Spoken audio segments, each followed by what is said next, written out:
찬송 539장을 찬양하며 4월 19일 화요일 새벽 기도회를 하나님께 올려드립니다.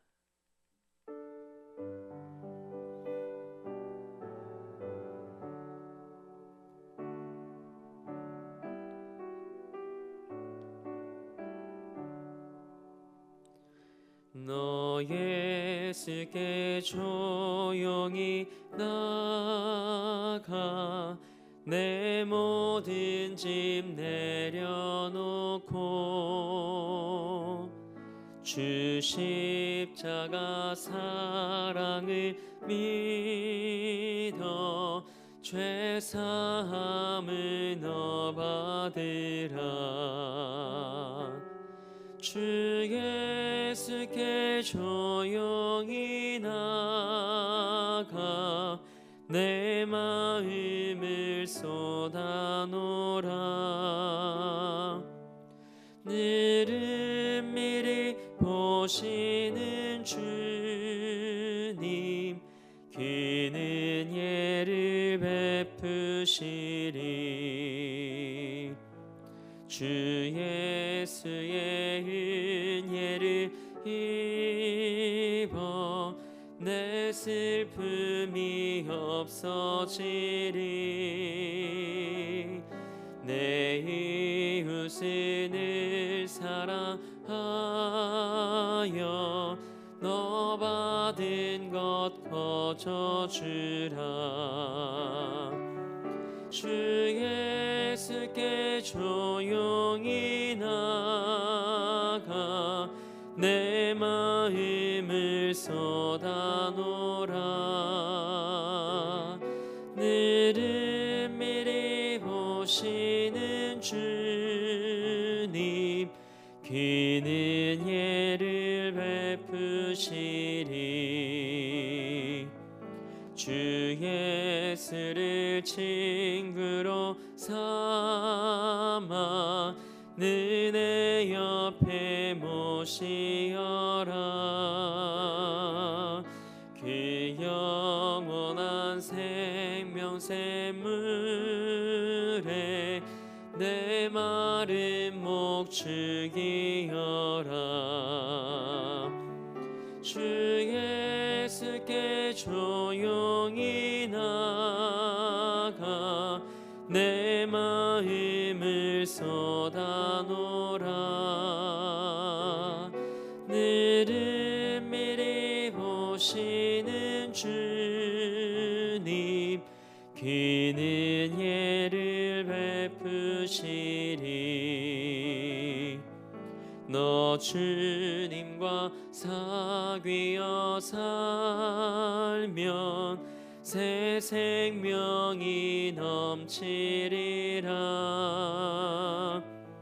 주 예수를 찾는 이 앞에 참 밝은 빛 비추어라.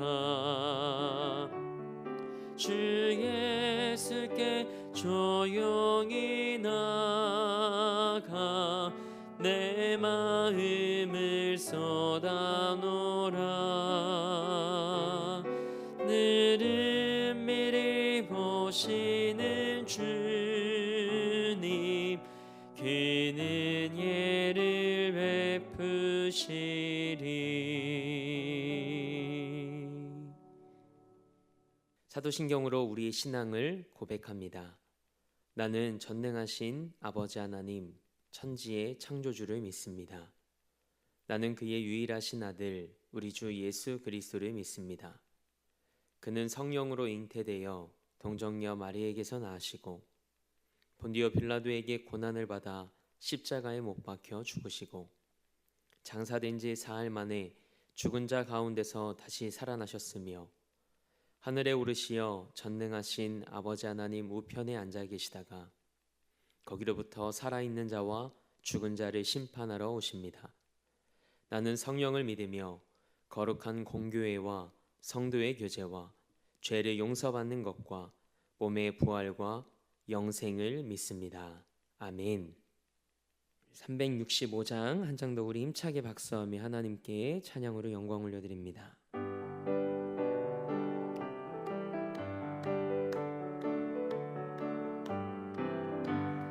마음속에 근심 있는 사람 주 예수 앞에 아뢰어라. 슬픈 마음 있을 때에라도 주 예수께 아뢰라. 주 예수 앞에 아뢰어라. 주리의 친구니 무엇이나 근심하지 말고 주 예수께 아뢰라. 눈물 나며 깊은 한숨 쉴 때 주 예수 앞에 아뢰어라. 은밀한 죄 내게 있더라도 주 예수께 아뢰라. 주 예수 앞에 아뢰어라. 주리의 친구니 무엇이나 근심하지 말고 주 예수께 아뢰라. 괴로움과 두려움 있을 때 주 예수 앞에 아뢰어라. 내일 일을 염려하지 말고 주 예수께 아뢰라. 주 예수 앞에 아뢰어라. 주리의 친구니 무엇이나 근심하지 말고 주 예수께 아뢰라. 죽음 앞에 겁을 내는 자여 주 예수 앞에 아뢰어라. 하늘나라 바라보는 자여 주 예수께 아뢰라. 주 예수 앞에 아뢰어라. 주리의 친구니 무엇이나 근심하지 말고 주 예수께 아뢰라. 오늘 우리에게 주신 하나님의 말씀은 요한복음 21장 1절에서 9절 말씀입니다. 하나님의 말씀을 받겠습니다 고백한 후에 저와 여러분 한 목소리로 합동하겠습니다. 하나님의 말씀을 받겠습니다. 그 후에 예수께서 디베랴 호수에서 또 제자들에게 자기를 나타내셨으니 나타내신 일은 이러하니라. 시몬 베드로와 디두모라 하는 도마와 갈릴리 가나 사람 나다나엘과 세베대의 아들들과 또 다른 제자 둘이 함께 있더니 시몬 베드로가 나는 물고기 잡으러 가노라 하니 그들이 우리도 함께 가겠다 하고 나가서 배에 올랐으나 그날 밤에 아무것도 잡지 못하였더니 날이 새어갈 때에 예수께서 바닷가에 서셨으나 제자들이 예수이신 줄 알지 못하는지라. 예수께서 이르시되 얘들아 너희에게 고기가 있느냐 대답하되 없나이다. 이르시되 그물을 배 오른편에 던지라 그리하면 잡으리라 하시니 이에 던졌더니 물고기가 많아 그물을 들 수 없더라. 예수께서 사랑하시는 그 제자가 베드로에게 이르되 주님이시라 하니 시몬 베드로가 벗고 있다가 주님이라 하는 말을 듣고 겉옷을 두른 후에 바다로 뛰어 내리더라. 다른 제자들은 육지에서 거리가 불과 한 50칸쯤 되므로 작은 배를 타고 물고기 든 그물을 끌고 와서 육지에 올라보니 숯불이 있는데 그 위에 생선이 놓였고 떡도 있더라. 아멘. 하나님의 말씀으로 새로운 하루를 여는 사랑하는 성도님들에게 부활하신 예수님께서 찾아와 주시길 주님의 이름으로 축복합니다. 오늘은 다시 시작할 힘을 주시는 예수님이라는 말씀의 제목으로 하나님의 말씀 함께 나누고자 합니다. 오늘 우리가 함께 읽은 요한복음 21장은 요한복음의 부록이라고 불리는 장입니다. 예수님은 부활하신 후 디베랴 호수에서 자기를 세 번째로 나타내십니다. 이 디베랴 호수는 다른 말로 갈릴리 호수라고도 부르죠. 우리 14절 말씀을 함께 읽어보겠습니다. 이것은 예수께서 죽은 자 가운데서 살아나신 후에 세 번째로 제자들에게 나타나신 것이라. 아멘. 부활하셔서 제자들 앞에 세 번째 나타나신 예수님을 만난 제자들은 베드로를 포함해 7명이었습니다. 우리는 여기에서 한 가지 의문이 듭니다. 부활하신 예수님을 만났던 제자들에게 큰 변화가 없었기 때문이죠. 제자들의 변화는 부활하신 예수님을 만나고 나서 급격하게 이루어진 것은 아니었습니다. 부활하신 예수님이 제자들에게 처음 나타나셨고 8일이 지나 의심하던 도마를 만나시기 위해 다시 두 번째로 찾아오셨습니다. 그때도 제자들은 여전히 두려움에 사로잡혀 문을 닫고 있었습니다. 그리고 오늘 본문 말씀에 기록된 것처럼 베드로와 6 제자는 예수님이 부활하셨음에도 어디로 가야 할지 몰라 갈 길을 잃은 모습입니다. 참 의아합니다. 결국 고향 갈릴리로 돌아가서 물고기를 잡겠다고 말합니다. 제자들은 예수님을 만나기 이전의 생활로 돌아갔습니다. 정확히 말하면 제자들은 예수님의 부활을 목격하긴 했지만 이후에 무엇을 해야 할지 어떻게 해야 할지 몰라 결국 고향 갈릴리로 돌아간 것이죠.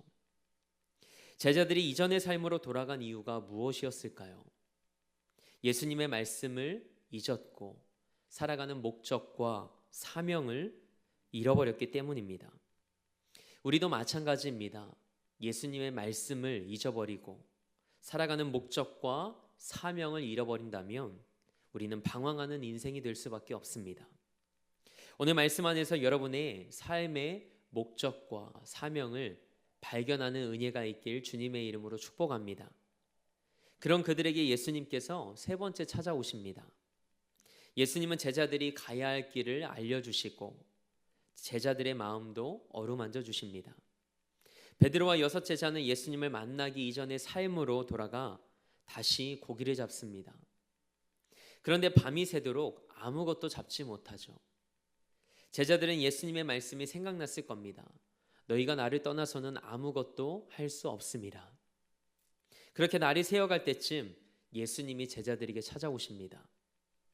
예수님은 밤새 수고했지만 아무것도 건지지 못한, 아무것도 잡지 못한 이 제자들의 형편을 아시고 그들을 찾아가셨습니다. 그러나 제자들은 바닷가에 서 계신 분이 예수님이신 것은 알지 못했죠.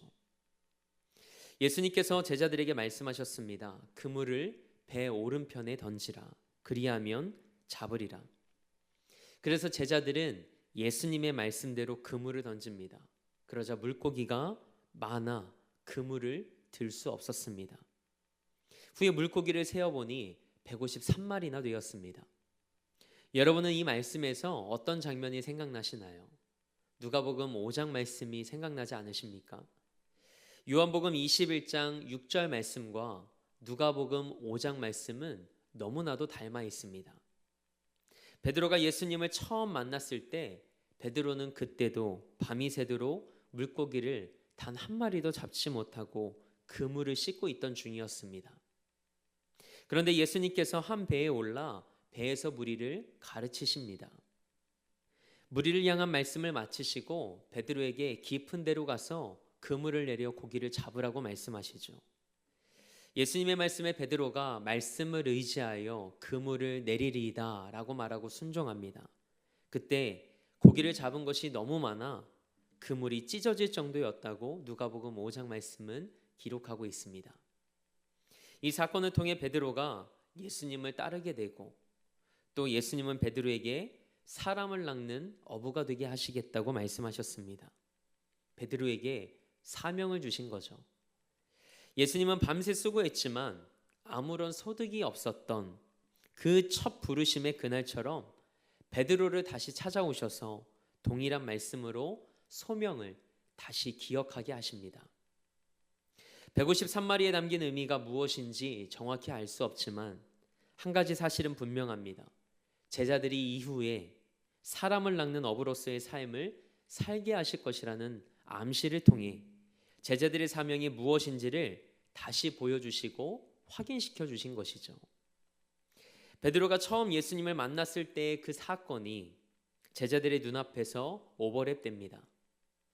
그때 예수님께서 사랑하시는 제자, 즉 요한복음의 기자인 사도 요한이 베드로에게 귀띔합니다. 주님이시라. 요한의 말을 들은 베드로는 주저하지 않고 겉옷을 두른 후에 바다로 뛰어내려 예수님께로 향해 갑니다. 베드로는 배가 육지에 닿기를 기다리지 않고 물에 뛰어들었습니다. 베드로의 마음이 어땠을까요? 바다에 뛰어드는 위험한 행동을 감수할 정도로 베드로에게는 보고픈 예수님을 만나는 일이 중요했습니다. 성경은 그 거리가 50칸쯤 되었다고 기록합니다. 이 50칸은 미터로 환산하면 90m 정도가 됩니다. 베드로와 제자들이 육지에 올라왔을 때 예수님은 아침을 준비하고 계셨습니다. 밤새 허기진 그들을 먹이기 위함이었습니다. 예수님이 계신 그곳에는 숯불이 있었고 그 위에 생선과 떡이 놓여 있었습니다. 예수님께서 제자들을 아침 식사에 초대하신 거죠. 그런데 그 자리에는 침묵만이 흘렀습니다. 예수님은 밤새 수고한 제자들을 불러 떡을 나눠주시고 생선도 나눠주십니다. 예수님은 아무 말 없이 그들을 먹이셨습니다. 이것보다 더 분명하게 예수님이 어떤 분이신지를 보여주는 말씀이 있을까요? 예수님은 눈을 흘기지 않으셨습니다. 그게 목으로 넘어가냐고 다그치지도 않으셨죠. 베드로, 너 그때 나랑 눈 마주쳤는데 너 끝까지 나 부인하고 가더라. 너 그럴 수 있어? 라고 추궁하지도 않으셨습니다. 베드로는 이때 예수님과 함께 했던 유월절 식사가 생각났을 겁니다. 그리고 숯불 앞에서 예수님을 부인했던 일이 생각나지 않을 수 없었겠죠. 베드로가 예수님을 모른다고 부인할 때 쬐고 있던 불이 숯불이었습니다. 그 숯불은 헬라어로 안스라키안인데 오늘 본문에도 같은 단어가 사용됩니다. 베드로는 그날의 기억이 생생하게 떠올랐을 겁니다.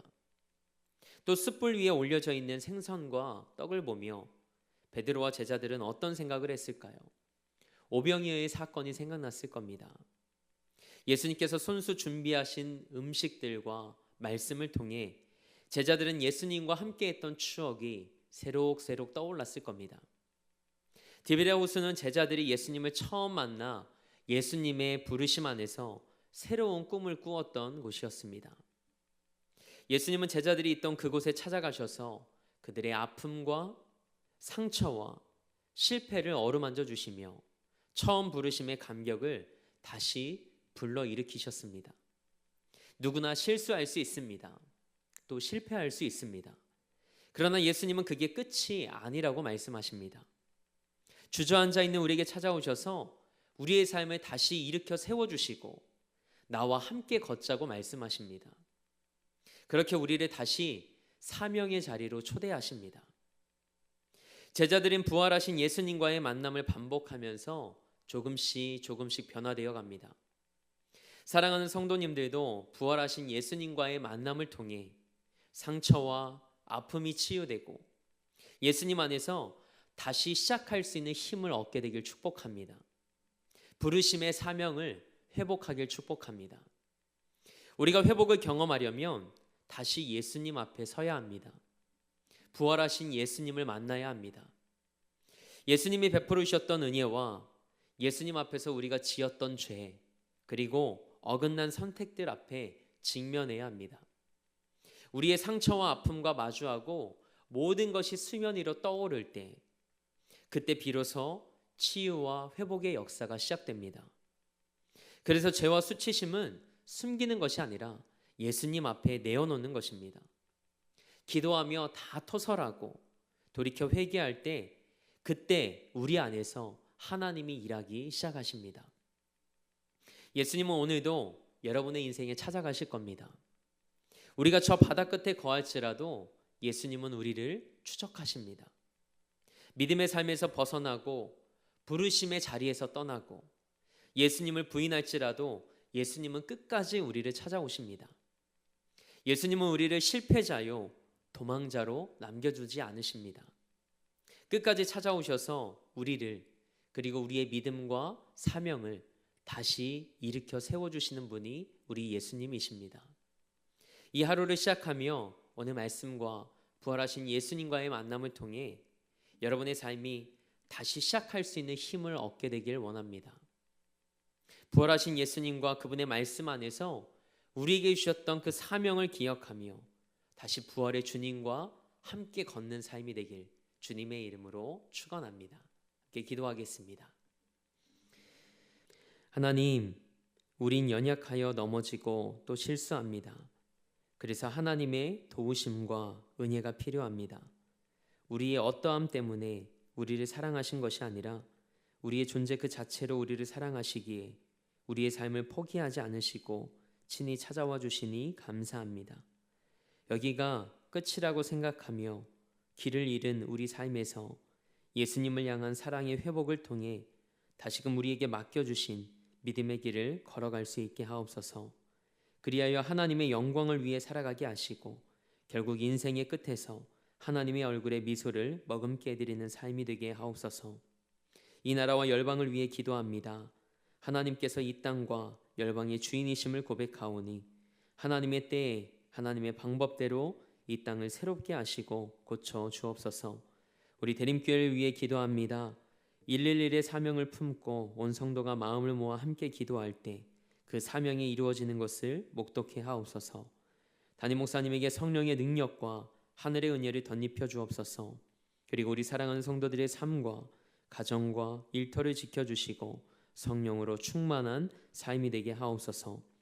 이 새벽에 하루의 삶을 거룩하게 구별하여 드리는 사랑하는 성도들의 삶을 기억하여 주셔서 우리에게 선물로 주신 이 하루 부활의 주님과 성령의 능력을 힘입어 승리케 하옵소서. 그렇게 일하실 하나님을 기대하며 우리 삶의 목적 되시고 이유 되신 우리 주 예수 그리스도의 이름으로 기도합니다. 아멘. 하늘에 계신 우리 아버지의 이름을 거룩하게 하시며 아버지의 나라가 오게 하시며 아버지의 뜻이 하늘에서와 같이 땅에서도 이루어지게 하소서.